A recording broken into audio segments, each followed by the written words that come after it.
Aikido has been in a wave of controversy for years now. Even the once considered god of Aikido in popular culture is now being washed away in the mud. But what has happened to this art's once former glory? Where did it all go so wrong? Morihei Shiba, also known as O-sensei, the great teacher, born in 1883, during his life has become a master of a classical jiu-jitsu style of Aikijujutsu, a form of kenjutsu, Japanese swordsmanship, and jo-jutsu, the art of the combat staff. He was also a devotee of various spiritual practices, spending a big part of his life in meditation and studies of sacred texts. With years of experience, he has come to connect all of his knowledge into a martial art that he called Aikido. Aikido was so highly respected that for a certain period of time, only people who had a recommendation were allowed to practice it. Many famous martial artists from entire Japan came to train with Ueshiba and had a lot of respect for him. Yet these days, Aikido is looked with a lot of skepticism by fellow martial artists, most notably by that of MMA and BJJ, although not excluding many others. But in order to realize where this has started, we will have to take a better look at the past. Traditional jiu-jitsu was created and developed in Japan by the samurai,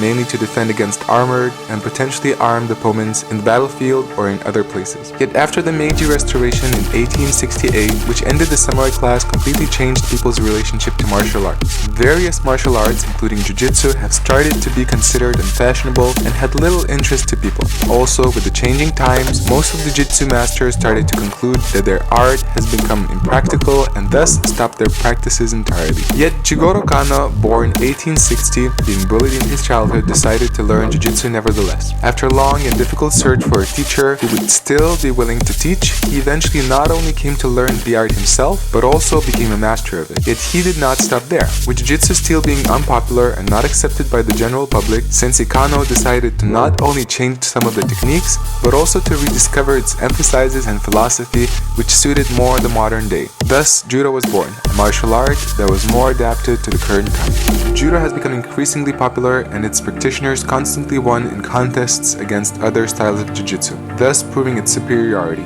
Hearing all the talks about it, Mitsuya Maeda, born 1878, became interested in the art and started practicing in his early years. He ended up studying with Jigoro Kano's senior students with the supervision of the judo founder himself. As judo became known in the United States, it was decided to send more judokas there from Japan to promote the art. Maeda took the opportunity. He traveled around the whole West, not only teaching but also constantly participating in various demonstrations and contests. In 1914, he first visited Brazil, where he engaged in his judo activity and became well known. While in Brazil, in 1917, he met Carlos Gracie, who soon became his student and ended up learning from Maeda for a few years. Carlos, having learned judo, also back then known as Kano Jiu-Jitsu, later on continued to pass his knowledge to his other Gracie brothers. Amidst his brothers, the most notable one was Helio Gracie. Born 1913, Helio was a frail child. Thus, he wasn't able to perform many of the techniques himself due to the lack of physique and other health issues. This in turn led him to modify and improve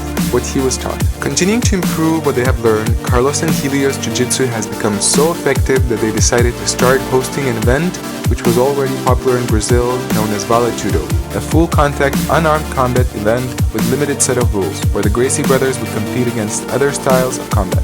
Here, the Gracies were actually able to defeat most of the opponents. When the Gracies went to the United States to further promote their style, they started referring to their style as the Gracie or Brazilian Jiu-Jitsu to differentiate from other names. They kept constantly improving their style and proving its effectiveness against various fighters, which also supported their technical growth. Thus, the roots were born of such a well-known martial art these days, which we often simply call now by the abbreviation of BJJ. With tournaments of various martial arts becoming increasingly popular, various martial arts had started to be blended together. Brazilian Jiu-Jitsu had also a big influence in this mix, since in 1993, the first Ultimate Fighting Championship, also known as UFC, was hosted, where Royce Gracie, the son and student of Helio Gracie, won the tournament, thus leading to a realization that BJJ has to be included in the practice of what has become known as mixed martial arts or MMA. With the popularity of MMA and its various tournaments rising, the development of the blend of various martial arts continued. This blend, as much as BJJ, focused on eliminating everything that is not necessary and increasing the efficiency of a fighter in a tournament,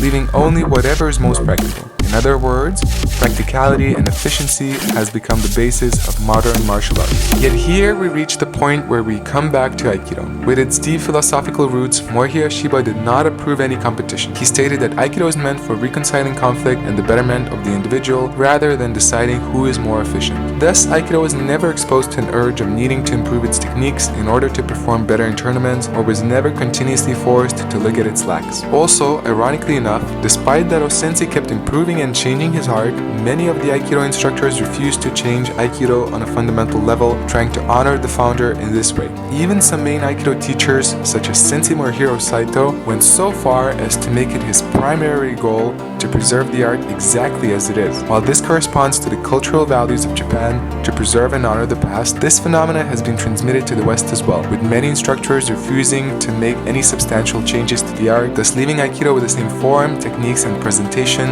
with only minor changes. Not having any exposure to competition and being preserved by its instructors, Aikido has become static, while BJJ and MMA has continued to constantly improve, thus eventually starting to give controversy to the Aikido art as to if it has any practical use at all. There had been some attempts to make Aikido more efficient, for example such as the so-called real Aikido created by a Serbian man named Ljubomir Vračarević. Real Aikido is based on Aikido techniques with the attempt to modify them in a more efficient and practical way. Yet while it maintains a similar external shell to Aikido that was founded by Ueshiba, it does not touch upon the original philosophy or spirit that the founder felt are absolutely necessary in this art, which brings us to the second wall that Aikido is facing. Many of Aikido instructors, including the top students of Ueshiba, were so focused on the technical side of Aikido that most of them neglected the spiritual side almost entirely, which again brings us to the ironical fact. For Ueshiba, the spirituality and Aikido were inseparable. He even went so far as to saying that these techniques are only for health. What Aikido is about is spiritual. Yet even these days, so many instructors are focused on trying to prove Aikido's liability as a martial art, or try to preserve it so much that the spiritual side of it becomes left out. While even senior instructors and many Aikidokas are facing this conflict, not being clear on what Aikido is or where it should go, the art is left with so much controversy and space for criticism. Yet what if we would change this? Sensei Morihei Ueshiba saw Aikido as a tool to reconcile the world and to help individuals improve not only their physique, but most importantly their character.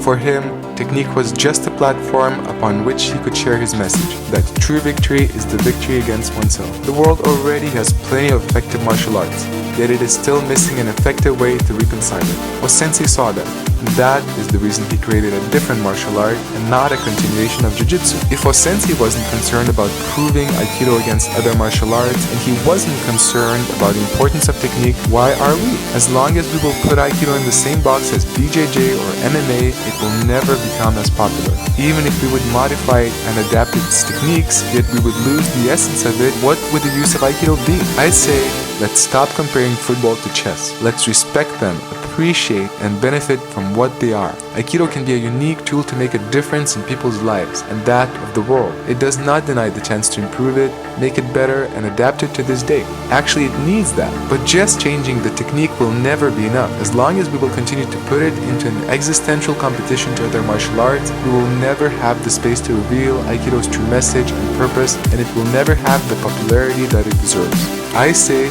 let's stop fighting against other martial arts, trying to prove something against them. Let's stop trying to preserve the external shell of Aikido. Let's stop wasting time and start rediscovering and presenting Aikido for what it is. A practice meant to help each individual become better and to reconcile the world.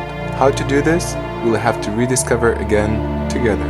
But we start with asking this question and not trying to prove something or trying to win against others. Do you agree with this message? What do you think Aikido should change in order to make a difference? How do you think it should adapt to these days? Let us know in the comments below. Also, don't forget to subscribe to know when the next video will come out. This is Sensei Rokas, and see you on the virtual mat again soon.